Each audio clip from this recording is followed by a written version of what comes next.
What's up, everybody? It's Thursday night here at BHL. We're talking sports. We have a special guest, former Washington State linebacker Jeremiah Allison. Stay tuned. You are tuned into Black Hollywood Live, Sports Weekly. What's up, everybody? Welcome. It is Thursday night, Sports Weekly. It's just me and Martin today. Let's do it, buddy. Yeah.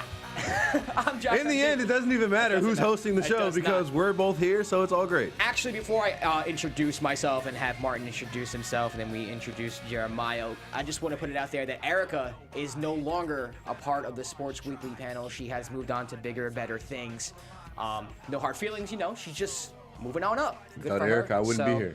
You know, if you see Erica, actually, thank you. Tweet Erica. Follow her on Instagram, Erica Renee D, but she will no longer be with us. Sorry to tell you that, but moving on. I'm Josh Rodriguez. You can follow me on Twitter and Instagram at Josh_Rodriguez_. Martin Weiss. You can find me on Twitter, Instagram, everything with an @sign @_Martin Weiss. All right, and with us in studio, we have a very special guest. He is a former linebacker for the Washington State Cougars, right? Absolutely. He played for the Milano Rhinos in Italy. He's a free agent looking for an NFL team. Everybody, Jeremiah Allison. Hello. Hello. How's it going, man? How are you? Pretty good. How about yourself? I'm good. So, let's get to this, man. I mean, you played for Washington State. You played all 4 years? All 4 years, yeah. All 4 years. How was that experience? So it was amazing. Like, I went in during a new era. Coach Leach, it was his first year, and I was part of his first recruiting class. Mm-hmm. And, you know, a lot of things need to change in that program. So right now it's on the up and up. You know, they're getting nationally ranked, and we actually we went to the first bowl game in 10 years in 2013, and then we won our first bowl game against Miami in 2015-16. So, I mean, it's amazing to be part of history. Cool. Speaking of Mike Leach, because you said that's a fascinating story. What happened at Texas Tech? Absolutely. And then to be part of his, I didn't realize you were part of his first recruiting class. Yeah. Because when I was doing my research, I was like, oh, Mike Leach, wow. Josh was like, what about it? Yeah. And then I googled Mike Leach. So what was it like being a part of his first recruiting class, and like you said, part of the culture change at Washington State? Well, I mean, first of all, it was definitely a blessing. Like, when I was going through my recruiting process, I was blessed enough to have 15 offers. So I understood it was still a business. And Coach Leach and my recruiter, Coach Simmons, they actually made my recruiting process a little easier. They made it feel like family and made Pullman feel like home. And on our recruiting visit, it was 9 of us from LA who went to Pullman.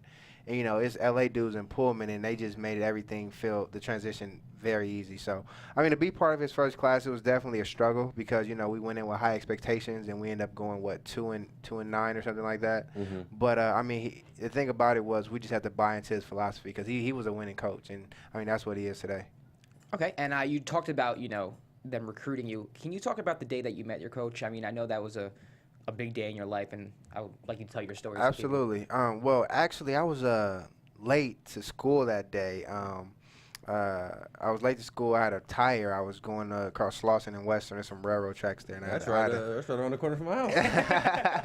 And I was going over the railroad tracks, and I actually had a 1992 GMC Jimmy. That was my first car. Wow. So to make a long story short, I had a flat tire, and I called my mom. I'm like, Mom, I got a flat tire. So my mom, she's from Mississippi. She believes in doing things old-fashioned. So she came up there and made me drive all the way to – she did the spare and then made me drive all the way back by my house, which was on 64th and Avalon, and get the tire tightened up, and I went to school. So I'm late, I'm rarely ever tardy, late going to school. And while I'm going to class, Coach Simmons, the recruiter, he bumped into me and he said, Jeremiah, we want to pencil you in on a visit.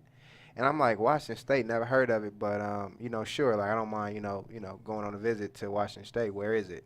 I didn't know where it was, Mm-hmm. And then maybe 2 to 3 hours later, I get a call from my sister, and she said, Mom's not moving, she's not breathing. And I rushed home, and, my mom, she had suffered a stroke, and she had a heart attack, and she was in a coma.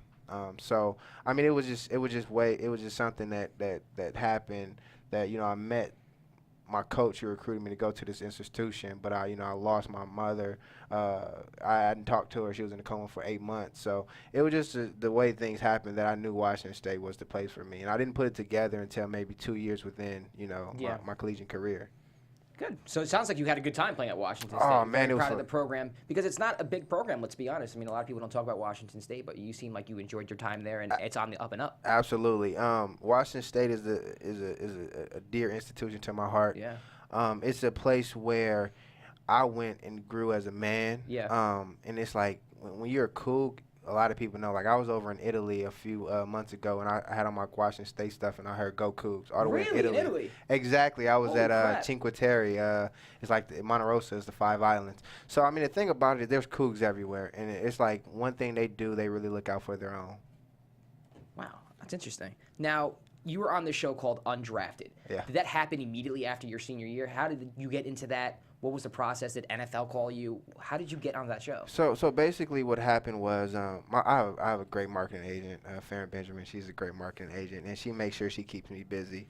And she's in the house. And she's in the house. She's in the house. But one thing that she does is she makes sure she gives me complete control over what I want and don't want to do. So she asked me, did I want to do this? And at first I was like, undrafted. Like, no, I didn't. The name alone scared me because I'm like, everybody's dream is to get drafted, you know? Right. So I'm like, I don't want to do that. But then she said it would be a platform to tell my story.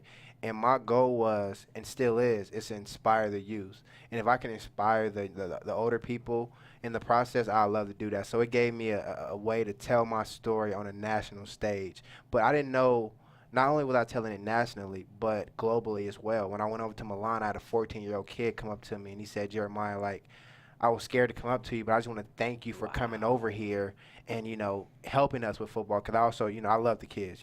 My slogan is Uncle Ocho loves the kids. So I went over there, and I helped coach as well. And he was like, Jeremiah, I just want to thank you for coming over here and taking our time to, teach us this game of football. So, I mean, when I seen that it touched people all around the globe, I was just like, whoa, like my story is that deep. So when you got to Italy, did you already have kind of a name for yourself based off that show? Pretty much. The thing about it was, again, I like to view myself as an ordinary 22-year-old. Like, I believe that sometimes athletes get put on a pedestal, but one thing I try to do is defer that energy to other people because I believe that it takes a village to get to where you're going, you know? And but I mean it's been amazing. Like I've been getting, people looked at. So I always think like when people look at me, growing up in LA, you like, whoa, like what are you looking at? But literally I was in the movies, for instance. I was at the movie about to watch a movie, and then someone walked up to me and was like, Jeremiah Allison. I'm like, whoa, like how do you know my name? Like, am I wearing my, Yeah. And he was Did I like, forget to take my name tag? you know what I'm saying? And it was just like, they one, they can relate to my story, and two, they believe I'm an inspiration.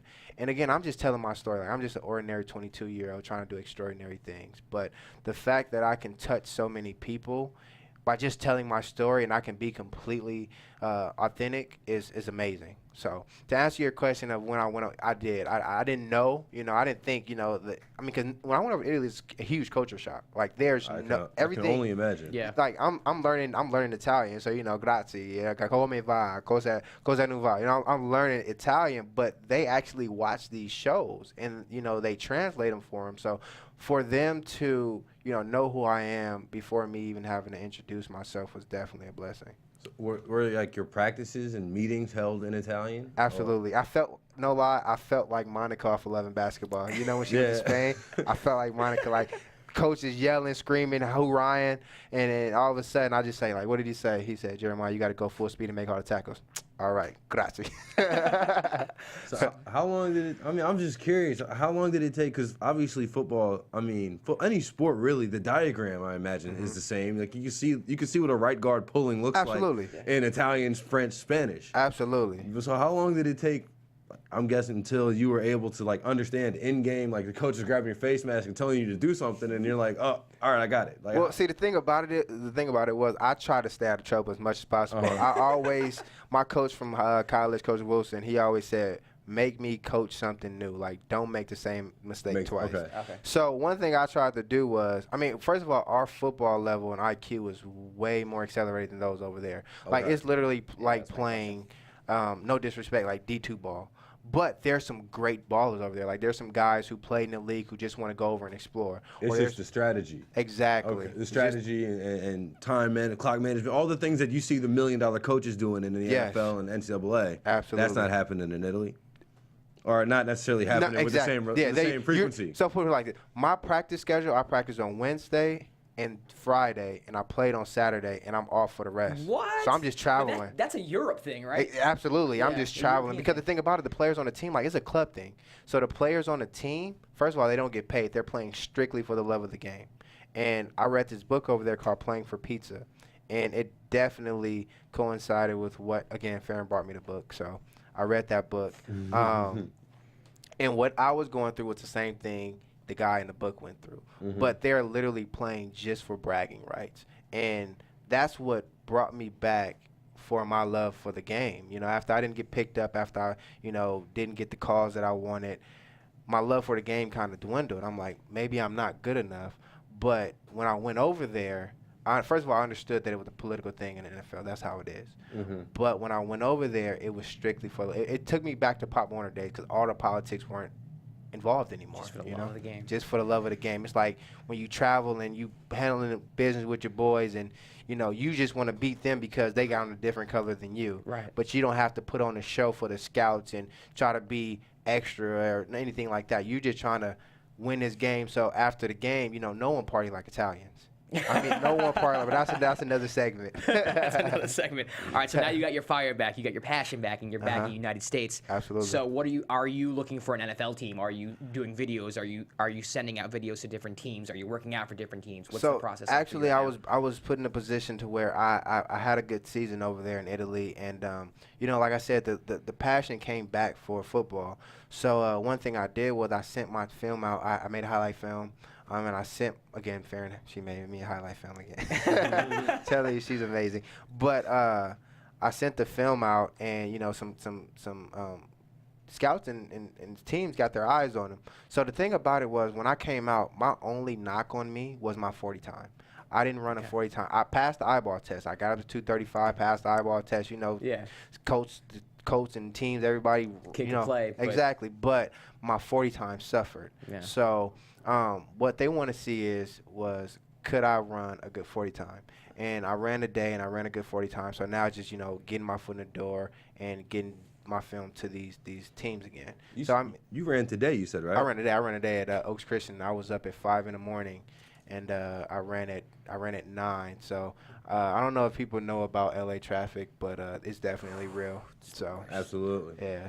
What time did you run? So today I ran it. So I ran a 4.8 flat, then I ran a 4.78, and then someone clocked me hand time at a 4.74. So I mean, the time definitely improved. That's what's up. Good, man. I'm glad to hear that. So when you were at Washington State, you played under Mike Leach, like you said, who started the air raid offense. I mean, one of the godfathers, right? Exactly. Then you played for Chris Ault in Italy, right? Because he was the coach of Nevada prior, who started the pistol. And with today's NFL, where everybody's just chucking the ball 50 times a game, doesn't that I would imagine as a linebacker that would benefit you having played against these or defended against these different schemes in practice. Right. Well, that's the thing. I'm built for it. You know what I'm saying?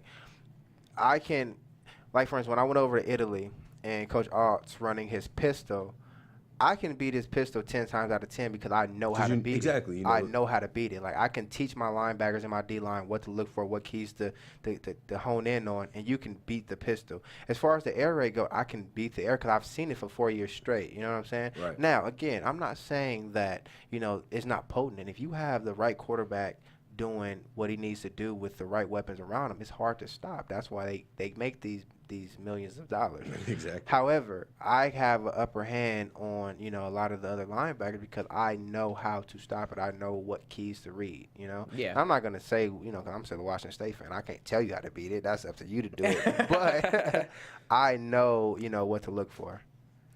I kind of want to talk about something completely different now. You had an internship with Senator Michael Baumgartner. Absolutely. How was that? So that was actually an amazing experience, actually. So I actually ran Senator Baumgartner when I was a sophomore in college. And one thing that I've always been is very, legal savvy. I went to Dorsey, and we had a law magnet program, and I knew I wanted to do something with the law. So I met him bowl week, and when football didn't turn out the way I wanted to turn out, he said, look, Jeremiah, I don't want you going back to L.A. I want you to come work for me. I want you to, understand how this political game works. And again, Senator Baumgartner is a Republican, and mind you, I don't have a set party right now, you know. But one thing that I appreciated about him was he was saying, I'm not trying to push you Republican or Democrat. I just want you to understand how laws are made, and what he says is how the sausage is made. So I got a chance to, 1, meet a lot of good people, 2, understand how legislation works, and 3, he put me around the right people. So it was definitely an interesting experience. I actually ran point on a bill called Ban the Box, and it actually passed in Washington. Wow. That's the That's felony. That's Mhm. for checking on felonies, exactly. right? That's so basically ban the box is it takes away that box, are you a felon, on the job application.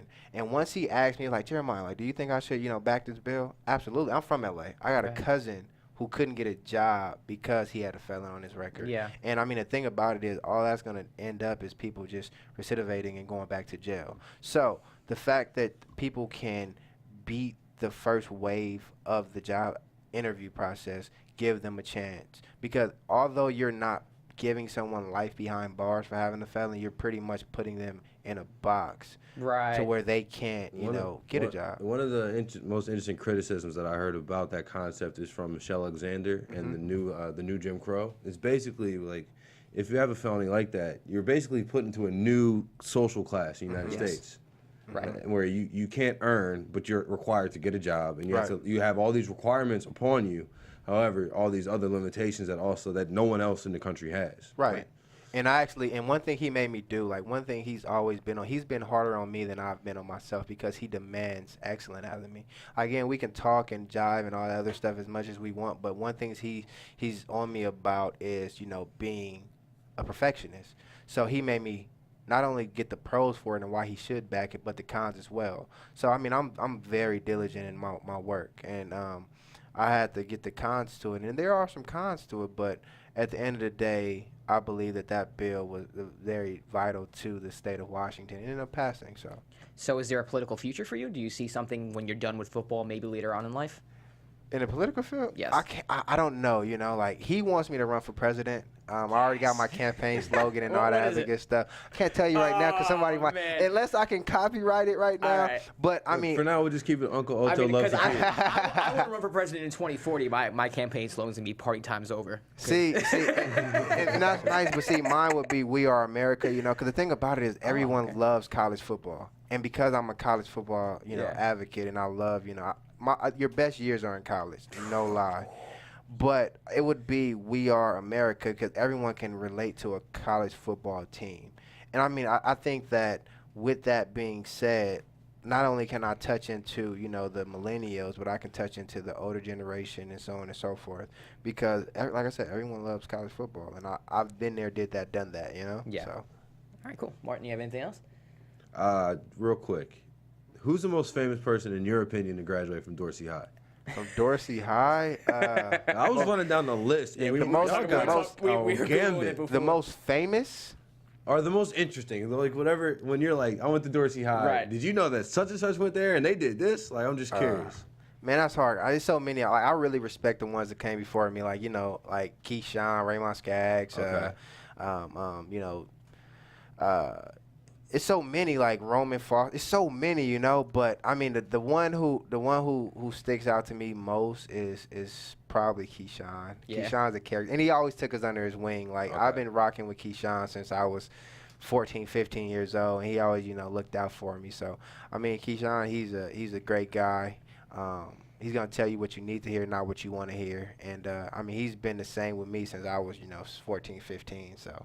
I mean, just to show the range of alumni from Dorsey High, you have Judge Joe Brown on one side, right, and then Freeway Rick Ross on the other. And you go. And I met him. Hey, DJ Mustard right here. DJ Mustard did all our pep rallies. YG and everybody used to come to our school all the time, man. So, hey, man, we're very versatile at Dorsey. A lot of people sleeping on us, but I make sure I throw them their just dues every time I need to.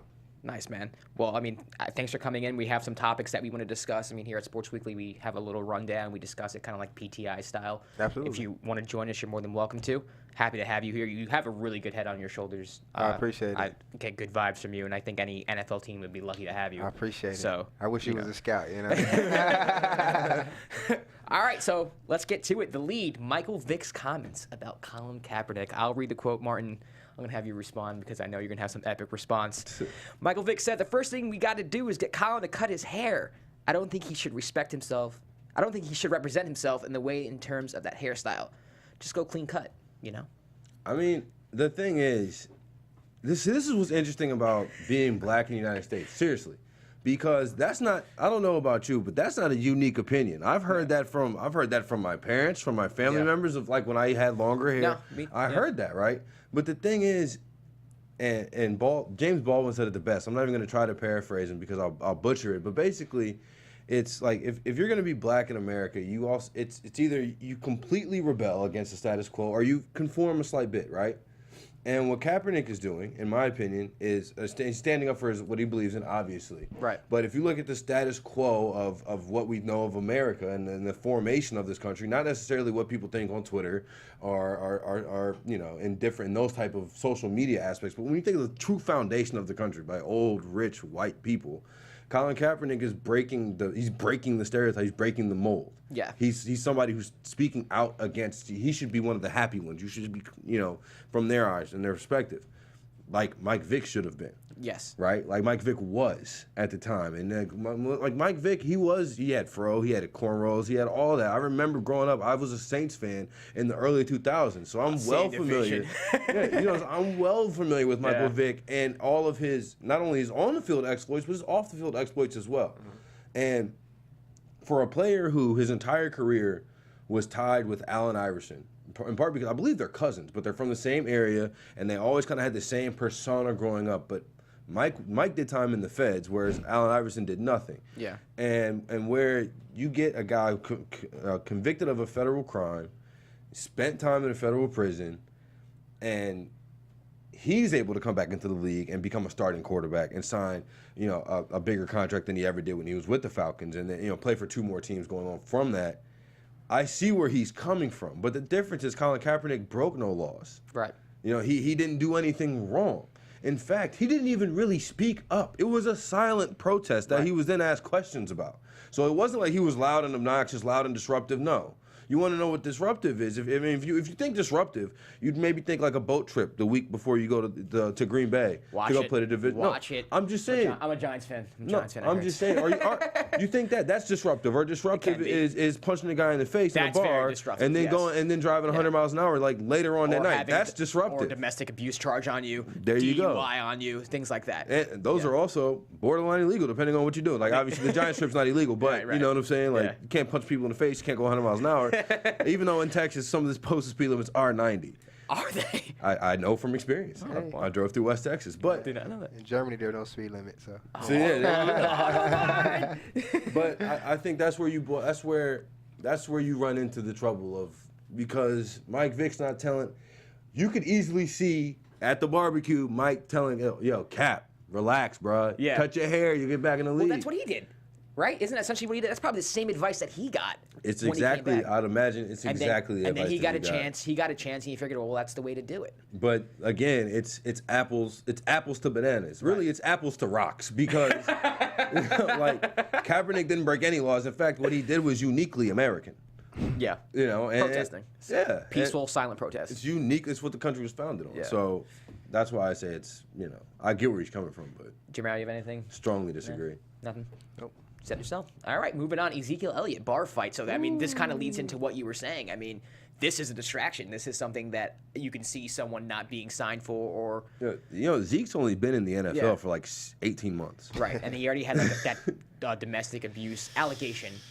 He came in with stuff from Ohio State that Jerry Jones said, there's nothing that you will have to worry about. So he came in with that and then, had a great rookie year, obviously. But, and I don't know. Maybe people want to talk about it. It's just the fact that he's a Cowboy, and it's like there's more emphasis on the Cowboys. Yeah. But I'm hard pressed to find an NFL player. Jeremiah, remember this. Hard pressed to find an NFL player that can go into any bar anywhere in the United States of America or the world really and punch somebody in the face and it not be a story. Yeah. Or get caught speeding, going 100 miles an hour and it not be a story. Mm-hmm. Now maybe you want to talk about him popping up at the dispensary in Seattle before week 1. Maybe that's something that, a lesser-known NFL player would not necessarily have been, that wouldn't have been news. But everything else, whether you're a Cowboy, Packer, Jaguar, these are things that are going to be in the latest news section of ESPN. Yeah. So, is it a big deal to you? Is it a big deal? I don't think it's the biggest deal because he's not, like, the bigger deal is whether or not he's going to be suspended for the domestic violence. That's the bigger issue. Well, it's looking like they're saying it's looking like that woman's trying to set him up. I'm just telling you what I've read, that they found evidence that it's completely false. So I don't know. But as a player, Jeremiah, you're not talking about his off the field. What do you think of Zeke from what you've seen last year? Man, I like Zeke. Yeah. I like that dude is a specimen, man. I like the way he run. I like this. The thing about it is, with him, he's going to be a special player. Like, most people, they don't really give him the respect that he needs because he has a good line. You know, like, they compare his situation to Emmitt Smith's situation. Yeah. But that guy, like, have you seen what he was doing at Ohio State? Yeah. That dude is vicious, you know. I went to Michigan, so I had a first. So you know. And Zeke, oh God, I can't remember who was starting now, but Zeke couldn't get off. Zeke was a freshman, and he couldn't get off the bench because there was an Ohio State running back that was killing. And then he came out after, and he played a couple. You know how college football is. You'll get a couple of carries your freshman Zeke year. was playing special teams at that time. Yeah. So then when he comes out as a sophomore, you're like, who the hell is this? Again? Yeah. Again? And I mean, he ate Michigan up. Yeah, he's nice. He's nice. Like, when I seen him beat Oregon, like, Oregon was in the Pac-12, I played against that Oregon team. That when he did what he did to Oregon, I knew that guy was special. You know what I'm saying? Because that Oregon team was fast. How do you, as a linebacker, how do you defend someone like that? Is it just You just got to hit him in the chest. You got to hit him in the chest. You got to try to make him tap out. You know what I'm saying? Okay. So, I put it like this. Coming from a linebacker perspective, he's going to have a circle around him. Like, you got to watch out for him. You got to keep on tattooing him and let him know who you are. But, I mean, the thing about it is you can only hope to contain a guy like that because he's special. Like, he's a guy who comes around probably like once every 100 years. So he's a generation. Wow. Yeah, he's nice. It's He's kind of like nice. asking, how do you guard Kevin Durant? You know, like, you can't. stand in front of him and catch 35. And hope.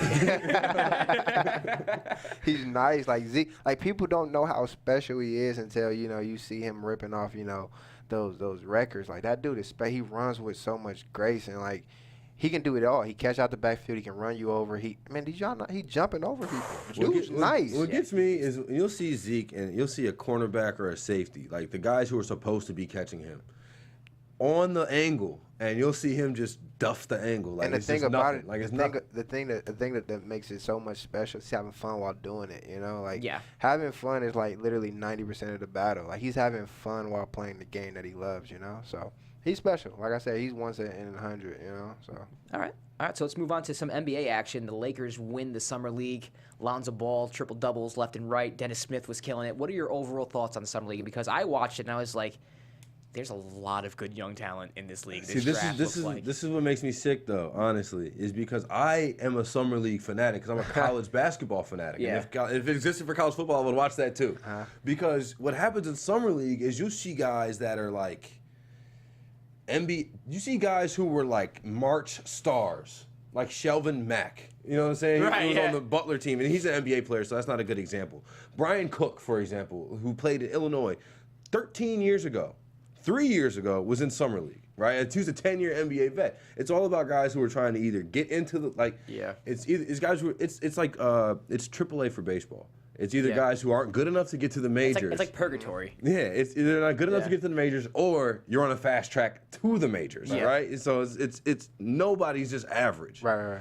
So that's why, like, the Lonzo Ball MVP, things like that, that doesn't necessarily, like, congratulations, but it's not, like, a big deal to me. You're not putting too much stock into it? No, but I will say. Wait a minute. No, Hold up. I'm saying into his MVP award. I'll say, but the way he played, into the fact that he won the MVP or whatever, the Lakers went 4-2. Put some respect on that man's name. No, man. I'm not. Well, I will say this: one thing that you can tell in summer right now is that passing is going to translate. It's unbelievable. That passing is going to translate. First of all, shout out to LeVar Ball. So he went to Washington State. Shout out to LeVar. I like what he's doing. I like what he's doing. Go He did.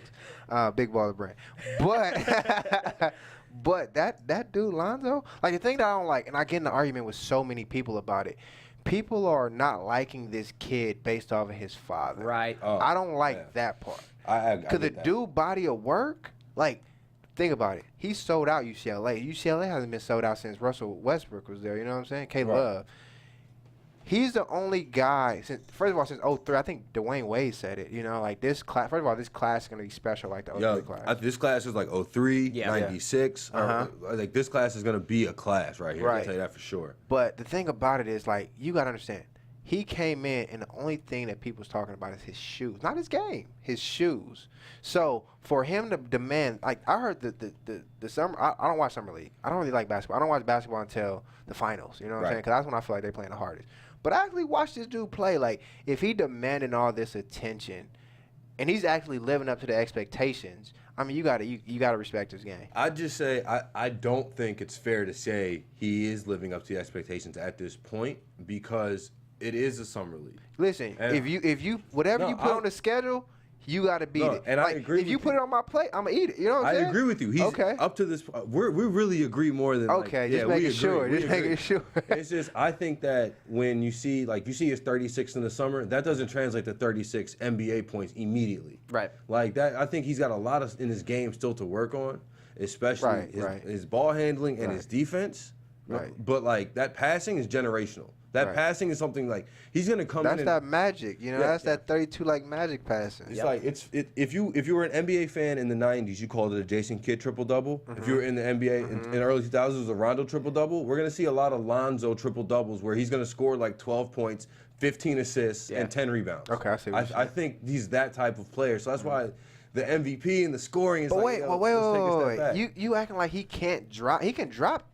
Listen, he can score. Like, he can score. I just think in terms of he was scoring in college. I don't know how well it'll translate to the NBA day one stepping onto the court. Okay. But I do think as he gets, he was the number 2 pick. He's 19. Well deserved. He's Yeah, 19. I'm talking about day one walking into the league. That's what I'm talking about. I don't think this summer league you can't say. Okay, now will he have that LeBron, dominance? I doubt it. That's what I feel what you're saying. You see what I'm saying? I see what you're saying. Okay. Let's pump the brakes. Okay. We're talking about him like he's LeBron right now. And he's going to be a good player. He's going to be a good player for sure. Right. But I would think offensively, Dennis Smith Jr. looks like Phil, why'd you pass on him? Offensively, Dennis Smith Jr. Phil Jackson. I don't want to talk about Dennis Smith Jr. No, but seriously, I don't think it's not a hard argument to say outside of the passing ability that Dennis, I'd rather have Dennis Smith shooting to the rim. Yep. Above the rim. I'd rather him on the Knicks. I don't know why Phil passed him. But I think Lonzo has a generational talent. I don't think you can't let that go. Okay. Like, you see what I'm saying? Okay, I see what you're saying. I would. That's like saying I'm passing on Shaq because he doesn't shoot threes. Like I don't. You feel like I don't care. I got you. All right, so let's move on. Let's stick to basketball. CJ McCollum comments that adding Melo to their team would make him one of the best teams in the West. Do you agree with CJ? Because I do not at all. Well, as you can see by his shirt, he's fan. probably a little blinded. Yeah. Carmelo can still fill it up. He can still fill it up, but CJ, Damian, Carmelo are 3 guys who demand the ball at all times. They're not really facilitators, so you're basically going to have an all isolation offense. Yes, they might be hot in some games, but they're not going to be one of the best teams in the West, and there'll be some friction. There's one basketball to go around. I was in strong agreement with that probably until like 13 hours ago. Seriously. What happened 13 hours ago? I'm about to tell you, it was the Team USA theory. The Team USA theory. Olympic Melo theory? Not even Olympic Melo theory, but if you just look at the Western Conference right now, the Eastern Conference is, who cares? It's a joke. But if you look at the Western Conference right now, everybody is reacting to Golden State. Yes. Right? Everybody. And they're just literally throwing people together. But that doesn't always work. Look what the Lakers did with Dwight Howard and Kobe. That didn't work. The Nets were a disaster. There's teams that try to put super teams together and their pieces don't fit. I think this would be a case if you add Melo to the Blazers. I get that. There's times that it doesn't fit. But if we look, whatever you want to say about LeBron, we make the joke he's the worst GM in basketball. But it worked 3 out of 7 times for his super teams that he built. Okay. Right? It's clearly worked in Golden State.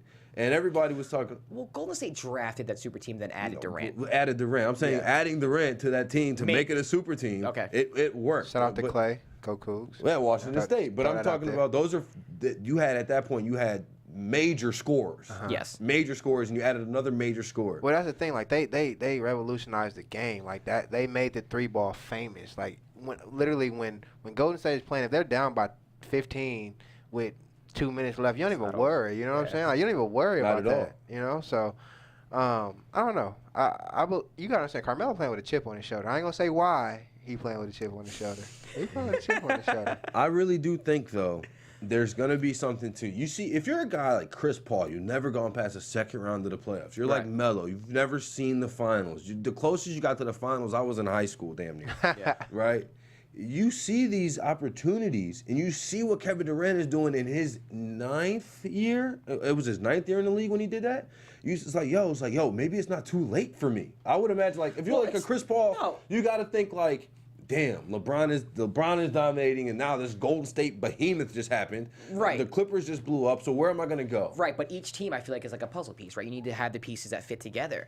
And adding 3 people, Melo, CJ, and Damian, they're going to clash. But we're saying they're going to clash provided that they've all play in the same form and fashion that they've played prior to playing together. And I've been a Knick fan for the past 6-7 years, well, my whole life, but I've watched Carmelo Anthony be stubborn and not try to fit into systems that his coaches try to create for him. I just out of all the combinations of teams, this one is the one that intrigued. Like, this one intrigues me more than Houston. Wow. I think Oklahoma City intrigues me number 1 because I think that team can be really good with Paul George. I really like if the Paul George rental doesn't. No, I really think that team can be really good with Paul George, like top 3 good. They have to be good quickly because they have Paul George for a year, and if they're bad right away, you have to start thinking we might have to trade him by the All-Star break because we're not going to get anything for him. He's leaving for Los Angeles next year. We only have him for 1 year, so I think they have to click right away for it to be worth it. I wouldn't be surprised if they come out the gate on fire. What do you think? Who's the second best team in the West? In the West, second best team.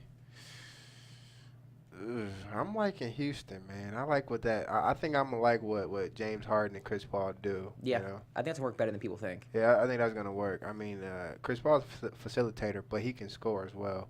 But if they somehow come up with, like, if they have a private meeting by themselves, James Harden and Chris, and be like, look, this is what I want, this is what I expect, they're gonna be a dangerous team. You know? I agree. See, to me, that's the team I expect. I think they got worse. I don't think. I think they got worse. Shout out to the Lakers. The Lakers might do it. All right, so we're a little pressed for time. One last topic: O.J. Simpson parole hearing. He should be out of jail soon, which is crazy. October 1st. That's insane.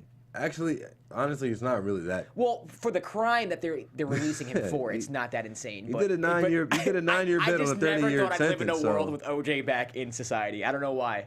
I figured he'd be in jail forever. I just think I didn't think they were gonna let him out either. Yeah. But I do think that it's really remarkable that whatever you believe happened. Oh, he did it, man.